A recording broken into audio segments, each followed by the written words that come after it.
നിങ്ങളുടെ കുട്ടിക്ക് ഇടയ്ക്കിടയ്ക്ക് ജലദോഷം വരുന്നുണ്ടോ? കുട്ടികളിൽ വളരെ കോമൺ ആയിട്ട് കാണുന്ന ഒരു പ്രശ്നമാണ് കോൾഡ്, അതായത് ജലദോഷം.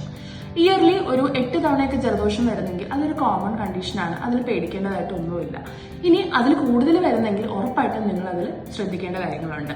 ജലദോഷം അല്ലെങ്കിൽ ചുമ, പനി എന്തുകൊണ്ടാണ് കുട്ടികൾക്ക് ഇത് ഇടയ്ക്കിടയ്ക്ക് വരുന്നത് പലർക്കും ഡൗട്ട് തോന്നാറുണ്ട്. എൻവയോൺമെന്റിൽ വരുന്ന ചേഞ്ചസ്, നമ്മുടെ ക്ലൈമറ്റിൽ വരുന്ന ചേഞ്ചസ്, കുട്ടികൾക്ക് സഡൻ ആയിട്ട് കിട്ടുന്ന എക്സ്പോഷർ. ഇനി സ്കൂളുകളിൽ അല്ലെങ്കിൽ പ്രീ സ്കൂളിലൊക്കെ പോകുന്നവരാണെങ്കിൽ 1-2 കുട്ടികൾക്ക് ചുമയോ ജലദോഷമൊക്കെ ഉണ്ടെങ്കിൽ അവർ തുമ്മുമ്പോഴോ ചുമക്കുമ്പോഴൊക്കെ അങ്ങനെ ആ ക്ലാസ്സിൽ എല്ലാവർക്കും അത് സ്പ്രെഡ് ആവും.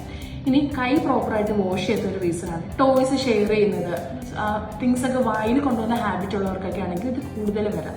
സോ ഇങ്ങനെ ഒരു അലർജിക് ഹിസ്റ്ററി ഉള്ള പാരന്റ്സ് ഉള്ളവരാണ്, അല്ലെങ്കിൽ ഫാമിലിയിൽ അലർജിക് ഹിസ്റ്ററി ഉള്ളവരാണെങ്കിൽ അങ്ങനെയും കുട്ടിക്ക് എന്തെങ്കിലും അലർജി പ്രശ്നം ഉണ്ടെങ്കിൽ കോമൺ ആയിട്ട് ജലദോഷവും ചുമയൊക്കെ കണ്ടുവരാറുണ്ട്. എന്തെങ്കിലും കൂടുതൽ ഡൗട്ട്സ് ഉണ്ടെങ്കിൽ നിങ്ങൾക്ക് കമന്റ് ചെയ്യാം.